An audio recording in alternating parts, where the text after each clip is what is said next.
In a country where even the dictator's own sister can vanish overnight, what hope do ordinary citizens have? For 30 years, Park Chol-min stamped execution orders for North Korea's elite until July 2023, when he watched Kim Jong-un's sister, Kim Yo-jong, disappear after a phone call that echoed her uncle's fate a decade earlier. Today, you'll hear the insider account of what happens when absolute power turns against its own family, and why one man risked everything to tell this story. If these stories matter to you, please subscribe and hit the notification bell. Your support helps us bring these untold stories to light. Together, we can be a voice for those who cannot speak. Freedom? Security? Which matters more to you? On July 5, 2023, a phone rang in Pyongyang. Comrade Kim Yo-jong is to be recalled at once. This is a direct order from the marshal. The man on the other end had worked in the party's organization and guidance department for 30 years. His hand started shaking. 10 years earlier, Jang Song-tak had been summoned the same way, before dawn. He never came back. When I arrived at Kim Yo-jong's residence that night, what I saw in front of me was pure shock. My name is Park Chol-min. It's not my real name, but I need something to call myself to tell this story. For 30 years, I worked in the Organization and Guidance Department of the Central Committee of the Workers' Party of Korea. In North Korea, that department is the most powerful organ in the entire system. My job was to handle communication between Marshal Kim Jong-un and his sister, Comrade Kim Yo-jong. They are siblings, but when it came to official business, everything passed through me. In early 2023, I thought my life was settled. I lived in a luxury high-rise apartment in Pyongyang's Chung district, in the Chongjeon Street area. My wife was a doctor at the Red Cross Hospital. My son was serving abroad as a diplomat. By North Korean standards, that was as good as it gets. Every morning, a black sedan picked me up and drove me to party headquarters. We received special rations, rice, meat, things ordinary citizens rarely saw. But behind all those privileges, there was always a dark shadow. I had been present at the execution of Comrade Jang Song-tak in December 2013. My role was to stamp the paperwork. It was the same story when Ri Yong-ho, a former military chief, was purged. For 3 decades, countless names and faces passed across my desk. Some of those people walked back out alive.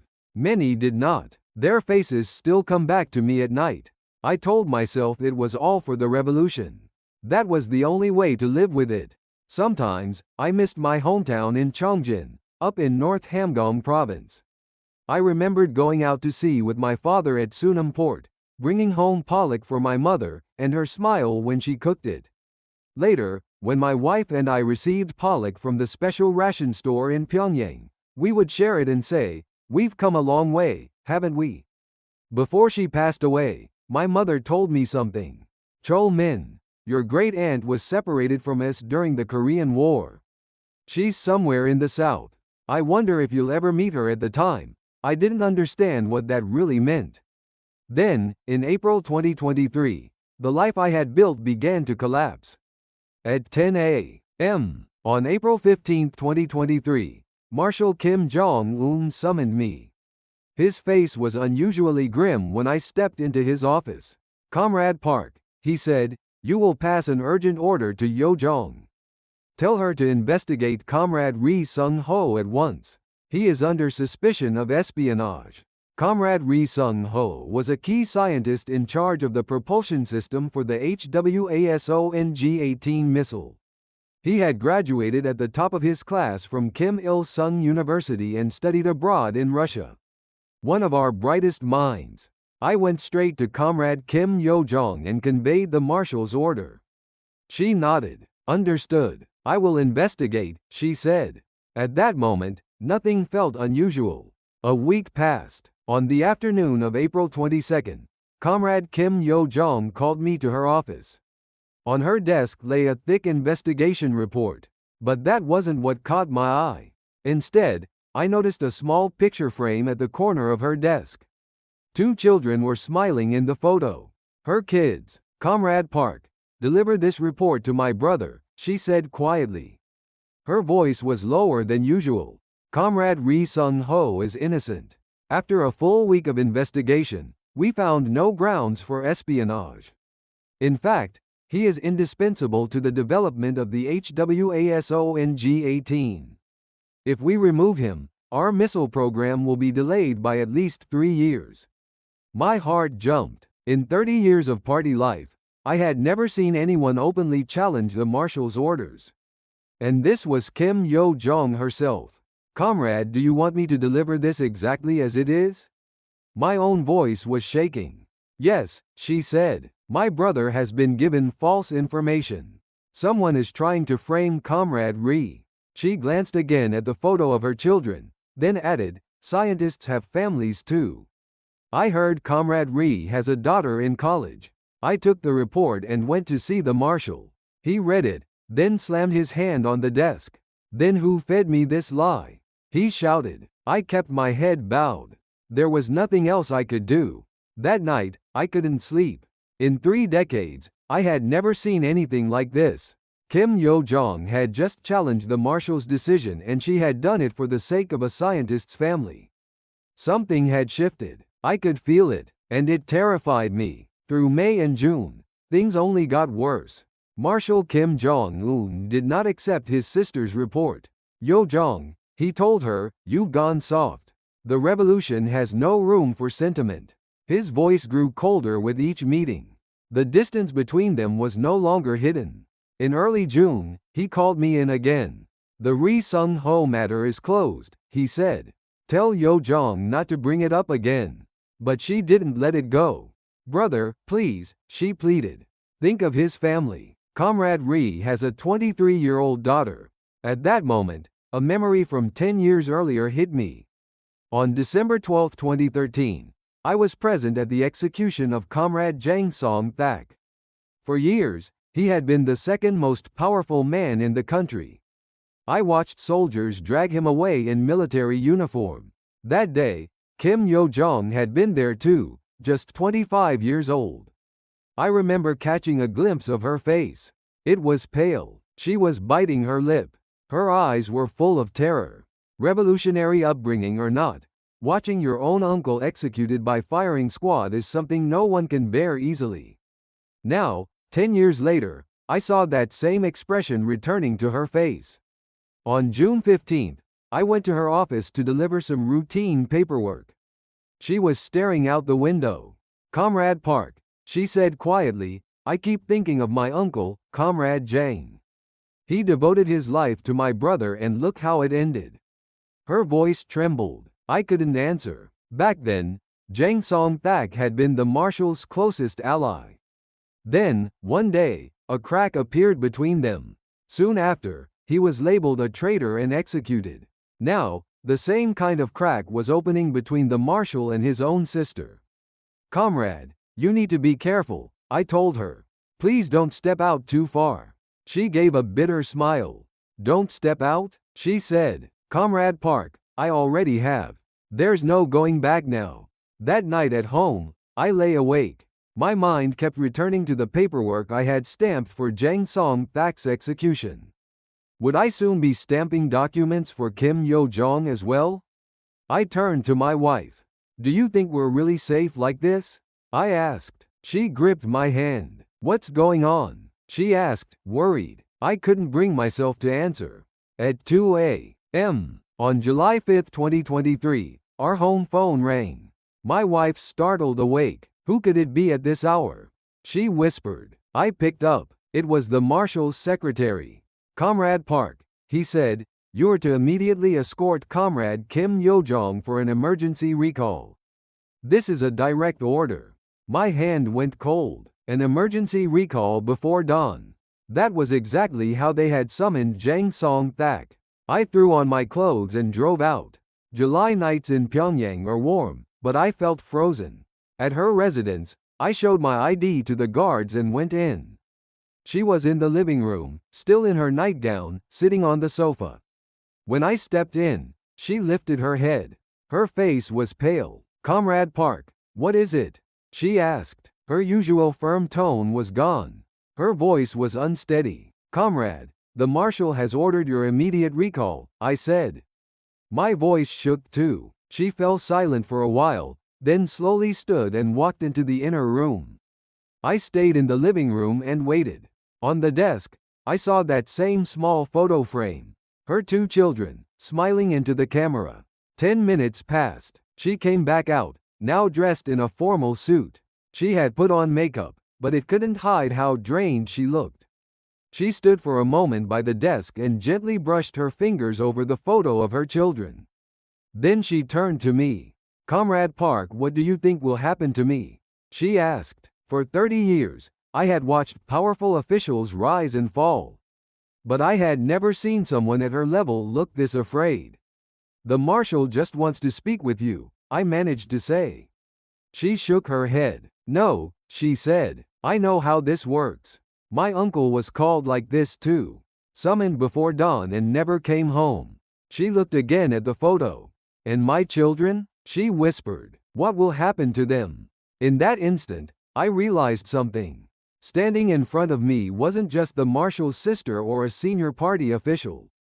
It was simply a mother, terrified for her children, no different from my own mother when she worried about me, or my wife when she worries about our kids.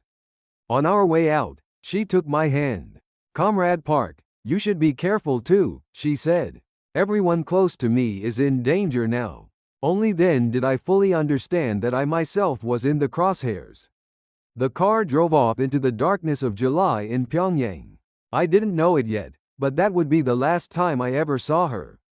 At 3 p.m. on July 8, the call came from the Ministry of State Security, the feared secret police.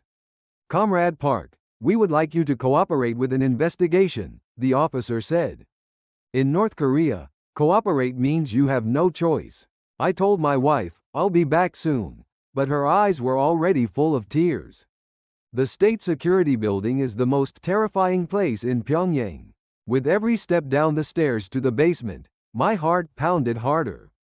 The interrogation room was on the 3rd level underground.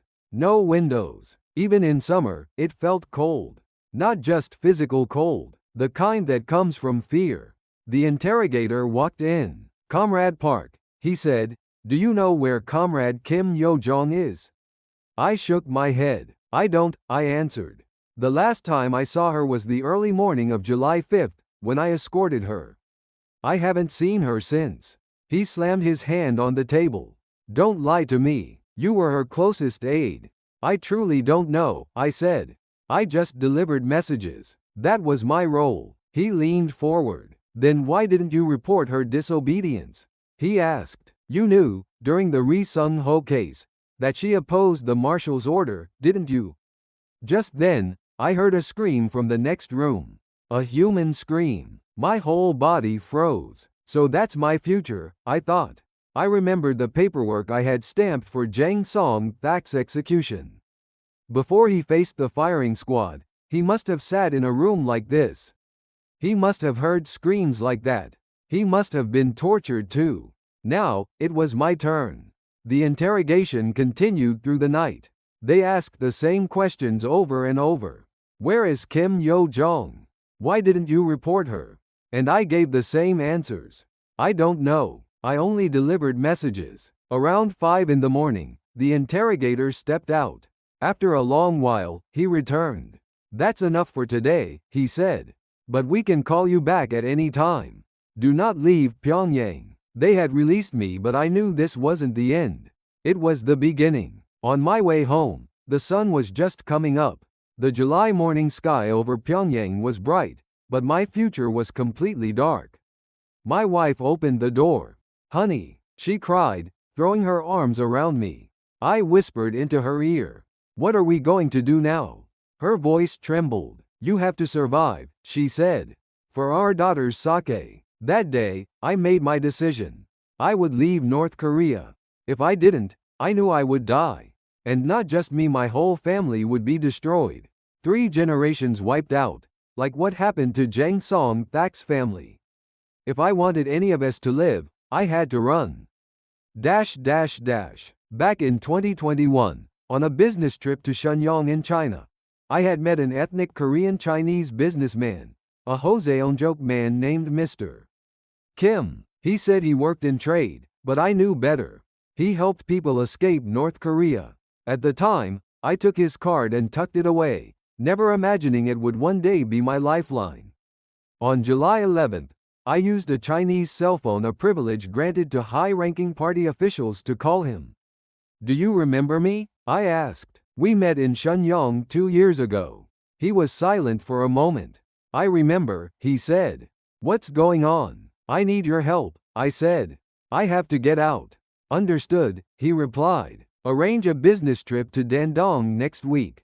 From that day, I began living a double life. By day, I went to party headquarters as usual. By night, I prepared to run. I had to stay under state security's radar. I prepared the documents for a China trip, framing it as a trade meeting with a company in Dandong. The hardest part was my family. My son was at a foreign mission. Reaching him was impossible. I couldn't tell my daughter the truth. She was 27. If she knew her father was planning to defect, the risk for her would multiply. So I told only my wife. On the night of July 14th, we had our last honest conversation. "Honey, I want to take you and our daughter with me," I said. "But if we try to escape together, we'll all die. I have to go first, find a way, then bring you out later if I can." Tears rolled down her cheeks. "If you survive, our daughter has a chance," she said. "I'll stay with her. Just let me know somehow that you're alive." That night, I bowed in the direction of my mother's grave. "Mother," I prayed silently, "your son is leaving home. You told me your aunt stayed behind in the south after the war. Now I am taking that same path. Please forgive me." I found myself thinking of the sea at Sunam Port in Chongjin. Those days with my father on the fishing boat. The pollock we brought home. The simple life we had before politics and power. At dawn on July 15th, Liberation Day, when Koreans marked the end of Japanese colonial rule 78 years. Earlier I decided I would seek my own liberation from North Korea. A car came to pick me up. It was the same black sedan I had ridden in for 30 years. But this time, I knew I would not be coming back. My wife walked me to the gate. "Please, you have to live," she said, her voice breaking. I hugged her tightly. "I'm sorry," I whispered. "I'm leaving you and our daughter behind. But this is the only way any of us survive." The car pulled away. Pyongyang's familiar streets slid past the window. I had spent 30 years in that city. Now I was leaving it forever. On the afternoon of July 15th, I boarded a train from Sinwiju to Dandong. As the train crossed the Yalu River Bridge into China, my heart felt like it would burst. I looked down at the river. So many people died trying to cross that water, I thought. I'm crossing by train. That alone is a miracle. At Dandong Station, Mr. Kim was waiting. "Hurry," he said. "We don't have much time." We headed to an ethnic Korean village. He hid me in the basement of his home. "Stay here for 3 days," he said. "State security agents will be coming to Dandong soon." Sure enough, 3 days later he rushed downstairs. "North Korean agents are looking for you," he said. "They've ordered people to find Comrade Park dead or alive." My whole body went numb. Mr. Kim grabbed my hand. "Don't worry," he said. "We've been separated for over 70 years, but we share the same blood. I'll get you to Beijing." On the train to Beijing, I couldn't sleep. The Chinese countryside sped past the window, but there was no comfort in it. Chinese police regularly send North Korean defectors back. If they caught me, I knew where I'd end up. In Beijing, we took a taxi. "Take us to that building, Mr. Kim told the driver. As we drove, we passed in front of the North Korean embassy.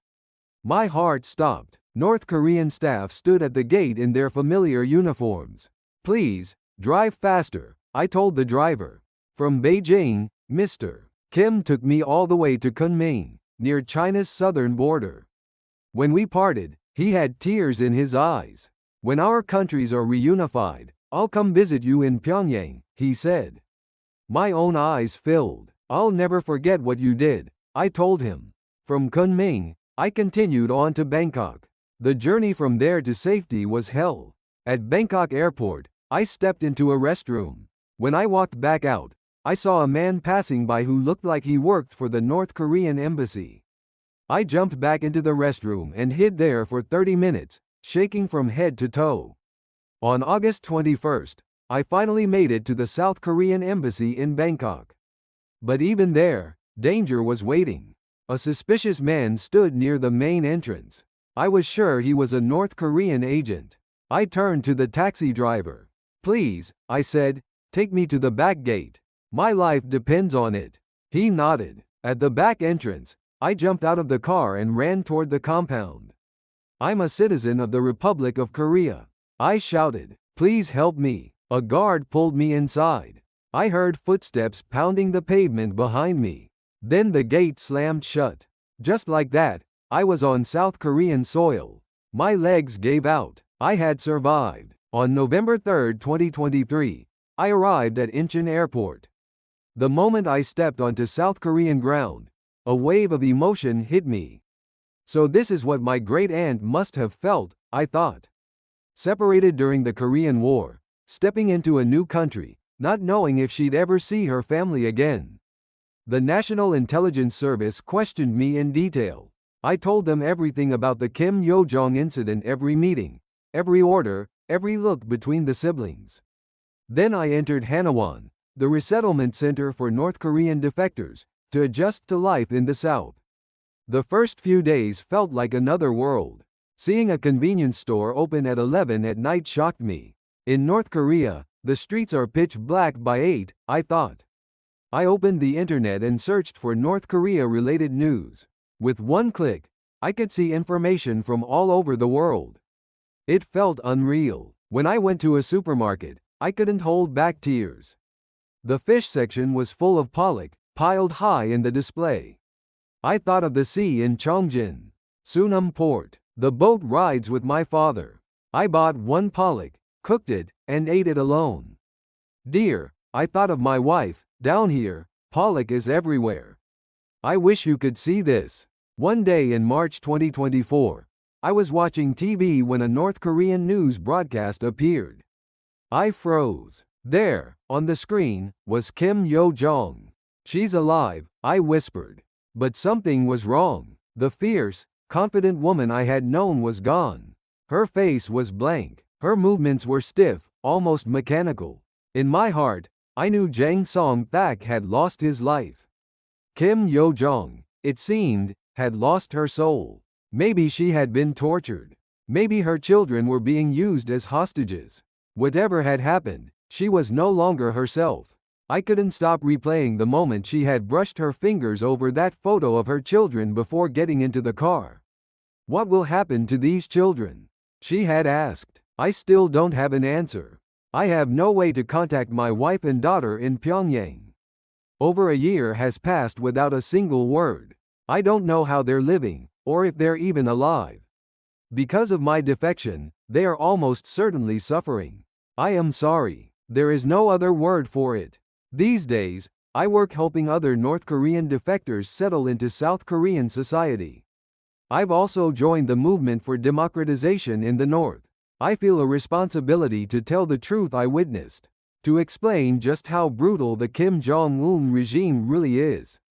How even the people at the very top can be erased overnight. I hope I live long enough to see reunification. I dream of standing again on the shore in Chongjin, casting a line into the sea at Sunam Port, and sharing a pollock with my wife. I dream of hugging my daughter, who was left behind in Pyongyang. I even hope, in some distant future, that Kim Yo-jong finds freedom. Because in the end, she, too, was just a mother. We are all one people on the same peninsula, torn apart by history. I pray the pain of division will finally end, and that all of us North and South will one day live in a country where we can simply be free.